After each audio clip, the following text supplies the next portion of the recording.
Mais um episódio dessa série dos 30 anos da Madigave. Nós vamos conversar com os sócios do escritório, mostrando a construção diária dessa história, que é uma história de competência jurídica. Hoje nós estamos recebendo Renato Galu, advogado com atuação no direito eleitoral, penal, administrativo, civil. É conselheiro de administração da Petrobras, vai trazer para a gente uma perspectiva única sobre o papel do advogado nas diferentes esferas. Galu, nós vamos falar um pouquinho sobre sua trajetória, sua história do passado, do presente, sua visão do futuro. Mas antes eu queria te perguntar, como é que você chegou no escritório? Como é que você bateu na porta da Madigave? Quem te convidou para tomar esse cafezinho? Conta essa história para a gente. Bom dia, Paulo. A história foi o seguinte, tinha um sócio do escritório, já falecido, o Dr. Márcio Gabriel Diniz, e com ele trabalhava aqui uma filha dele, Daniela, que foi aprovada num concurso para juíza de direito. E na época que ela saiu do escritório, ele me chamou para me integrar à equipe, para poder incrementar essa área do direito eleitoral, eu já atuava nessa área, e também para implantar no escritório. Ele já fazia eleitoral, mas enfim, a gente cresceu muito a escala em que o escritório se inseriu no mercado nessa área depois da minha chegada, e também para implantar essa área aí do direito penal econômico e também atuar nessa área do direito administrativo sancionador, né? As ações de improbidade administrativa, defesa de gestores públicos, inclusive em processos administrativos.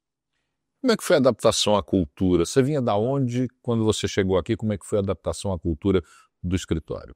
Eu tinha uma carreira solo e a adaptação foi muito fácil, foi muito natural, porque logo de cara nós estabelecemos uma sinergia muito grande, uma relação de confiança recíproca e de parceria muito grande, né?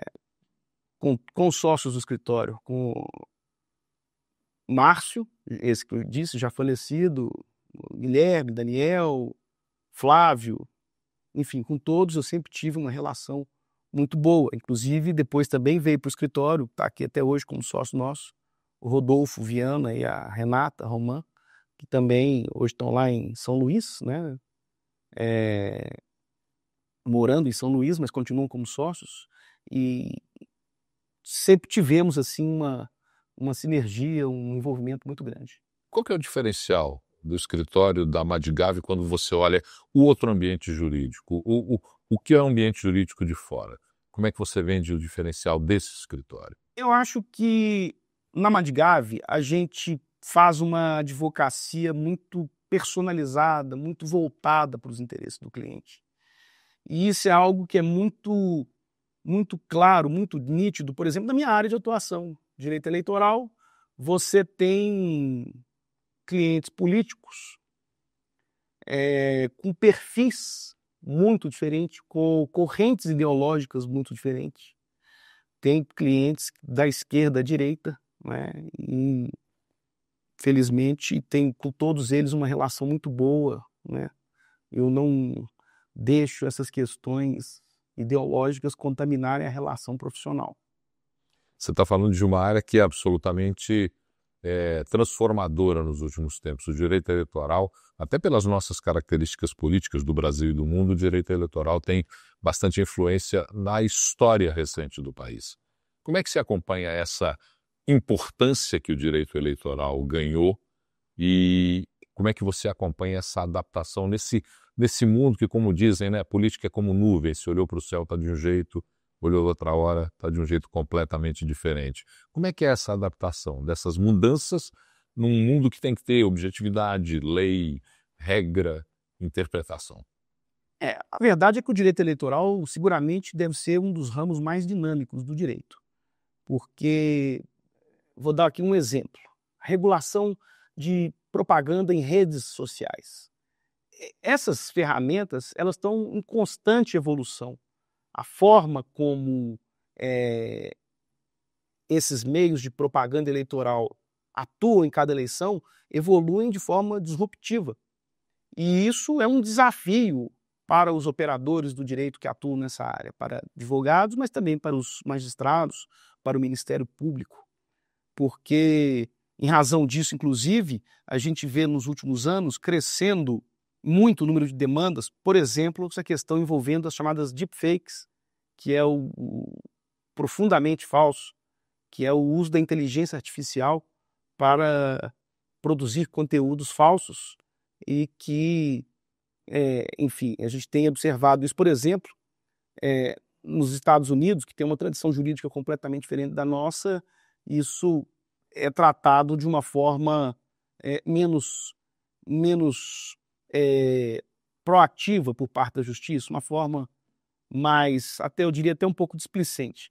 Aqui no Brasil, nós temos uma tradição de grande intervenção do poder judiciário no processo eleitoral e, enfim, essas questões elas vêm sendo olhadas assim com muita atenção pela justiça de forma cada vez mais contundente.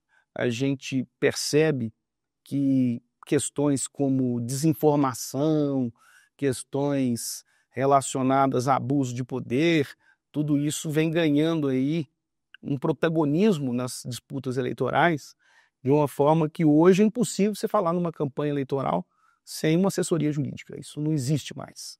Acho que isso é uma revolução, porque há 30, 40 anos atrás, o direito eleitoral era algo absolutamente relegado à mínima atenção das pessoas. Você fala dessas questões de interferência de um ambiente externo no ambiente interno da política, né, do exercício da política, que são as mídias sociais, são os conteúdos produzidos. A liberdade de expressão todo dia é discutida nesse país e parece que cada um tem um conceito de liberdade. E também a regulação é discutida nesse país e cada um tem um conceito de regulação. Qual que seria o adequado para entender entre mediar a necessidade da liberdade e o princípio da regulação? Eu acho que essa discussão, Paulo, é uma discussão um pouco esquizofrênica, porque a verdade é que foi o próprio legislador, políticos eleitos, que estabeleceram esse modelo de intervenção máxima do judiciário no processo eleitoral. Isso não foi uma criação da justiça, isso não é verdade. A justiça faz aquilo que o legislador lhe incumbiu de fazer, que é de olhar com atenção, que é de olhar de forma fiscalizadora mesmo e atenta a todas as condutas que são praticadas pelos candidatos. E isso inclui, inclusive, há uma questão que, para mim, parecia superada, mas que voltou à discussão, é sobre uma suposta ilimitação do direito de manifestação do pensamento. Isso não existe. Numa democracia, todo direito tem limites. Ele tem que ser exercido com responsabilidade. E acho que o papel que a Justiça Eleitoral faz é esse. De um modo geral, eu não acho que há uma exorbitância. Claro que aqui e ali surgem alguns exemplos, algumas situações que podem parecer um pouco fora de uma razoabilidade, mas, de um modo geral, eu vejo que a Justiça Eleitoral exerce esse papel com responsabilidade e apenas cumprindo aquilo que a lei lhe incumbe. Nesse tempo de escritório, desde que você chegou aqui, momentos marcantes, aqueles que te trazem à lembrança o diferencial da tua atuação, a evolução da tua atuação e o diferencial do escritório. Eu tive a oportunidade, como advogado de partidos políticos, de patrocinar ações que foram julgadas pelo Supremo Tribunal Federal de ampla repercussão nacional. Cito aqui como exemplo a constitucionalidade da lei da ficha limpa. É um ponto aqui que eu me recordo aqui de bate-pronto. Teve vários outros. Além disso, na minha área do direito eleitoral, eu pude, no estado de Minas Gerais, participar de diversas campanhas de governo, senado, deputados, prefeitos de grandes cidades do estado, inclusive da capital. Enfim, tive várias experiências em momentos eleitorais marcantes do estado que eu acho que são assim um uma história marcante assim para o escritório.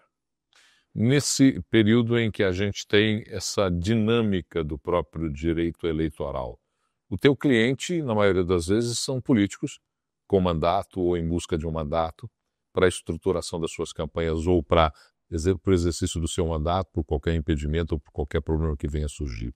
Esse cliente, ele evoluiu, ele mudou desde o tempo que você iniciou trabalhando com a visão do direito eleitoral? Mudou muito, até porque eu costumo dizer que a chegada das redes sociais, o político que não mudou foi tirado.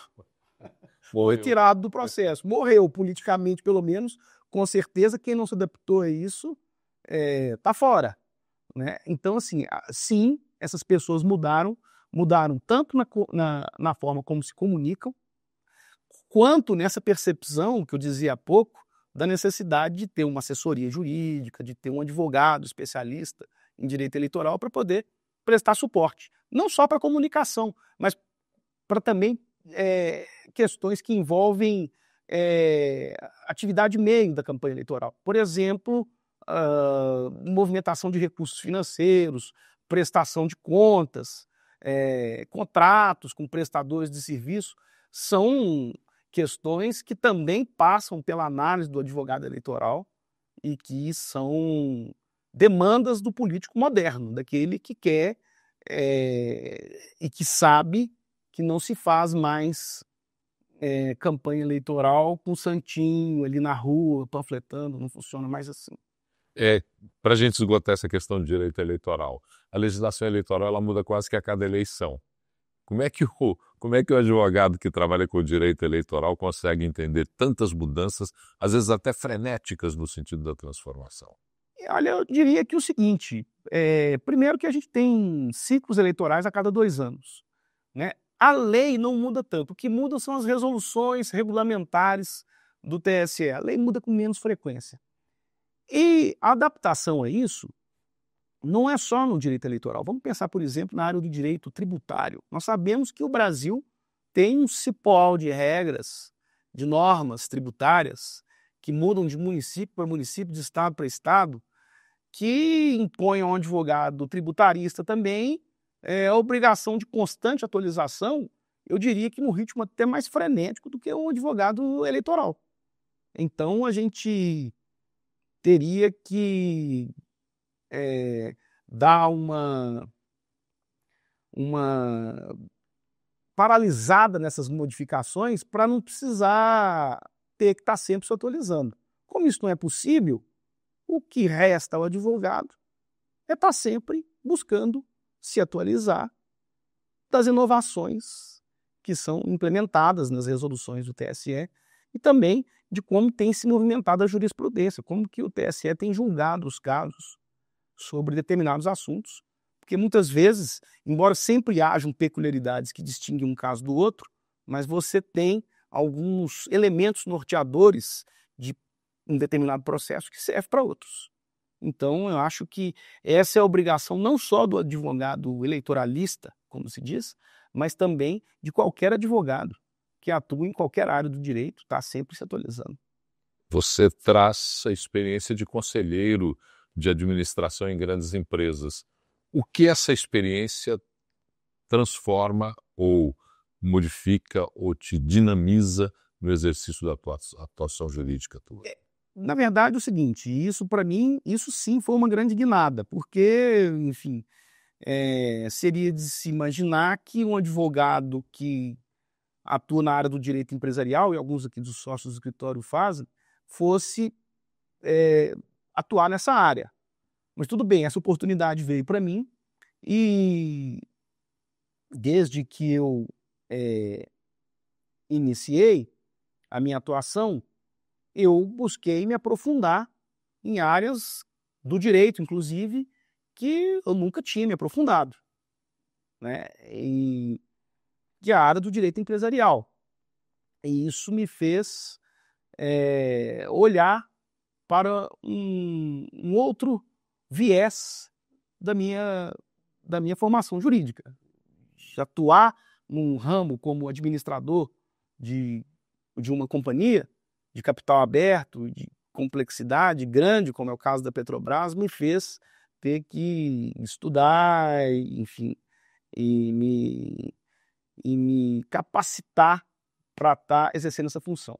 Acho que isso, até na minha função como advogado, é enriquecedor, porque isso traz uma ampliação de horizonte, de perspectivas, que eu até então não tinha vislumbrado. Então, é uma oportunidade muito, muito relevante que eu estou tendo na minha vida, na minha formação, no meu currículo profissional.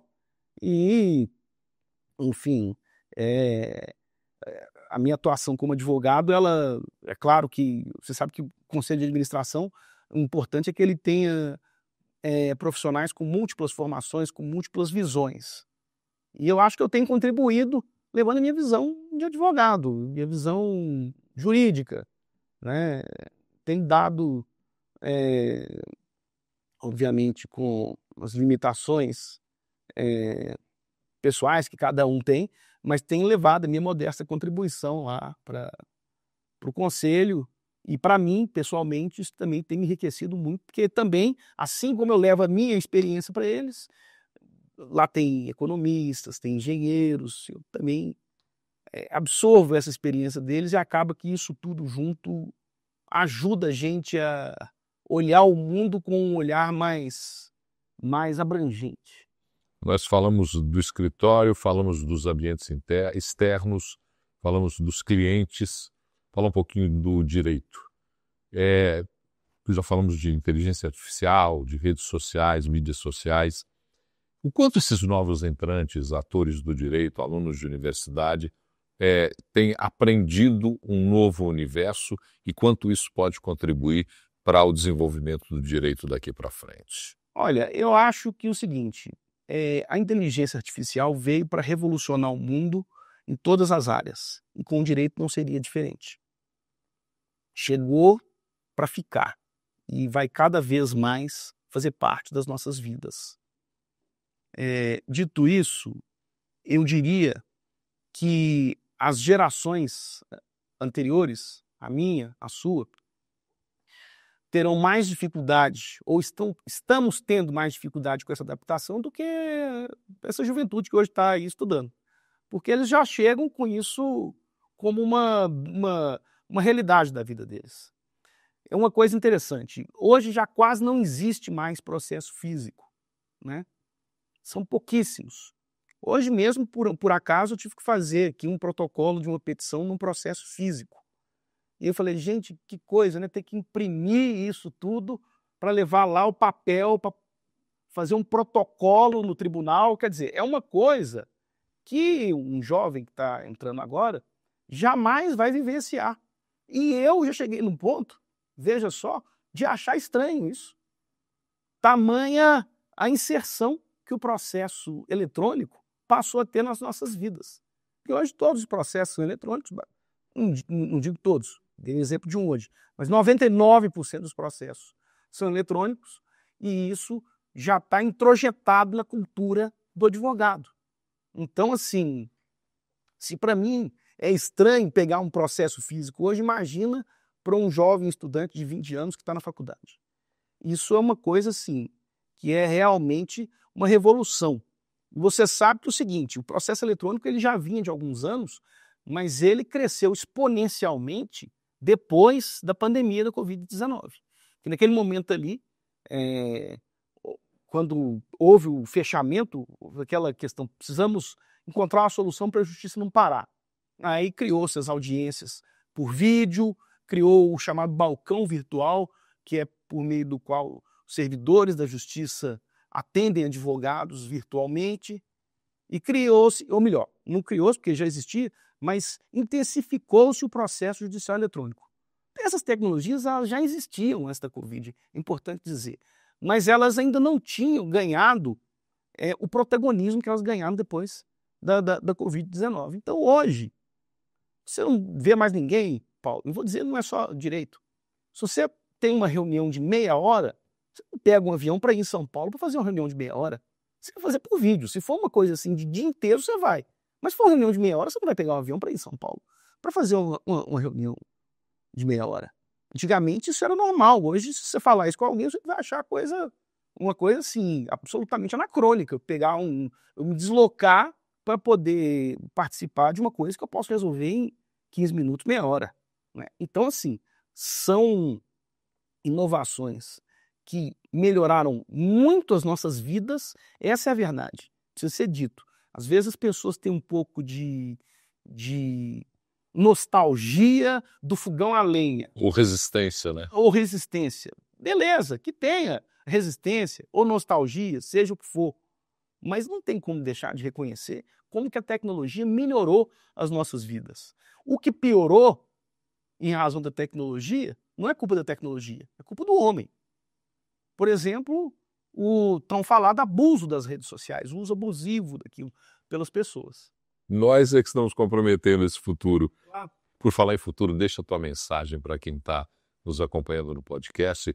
Sua mensagem com a visão do que pode ser transformado, do que pode vir daqui para frente. Eu acho que no que tange a Madgav, nós vamos continuar trabalhando para que o escritório se consolide cada vez mais como um escritório de excelência que atende com muita dedicação, muito compromisso e muito respeito os nossos clientes, de forma ética e sempre buscando a realização, que é aquilo que acho que todo advogado almeja, que é a realização da justiça. Eu acredito que nós agora vamos entrar cada vez mais numa fase em que a vida vai ficando mais dinâmica, as pessoas vão tendo menos tempo para atividades prazerosas. Esse é um, vamos dizer assim, se eu dizia das vantagens, vamos falar uma das desvantagens da vida moderna, mas essa é uma realidade que se impõe e o que a gente tem que fazer é se adaptar. A Madgav está pronta para se adaptar a esses novos tempos. Renato Galupo, advogado com atuação nas áreas de direito eleitoral, penal, administrativo, civil, sócio da Madgav. Muito obrigado por essa prosa nesse podcast Madgav 30 anos. Eu que agradeço, Paulo. E você vai nos acompanhando, porque tem um próximo episódio e você é o nosso convidado.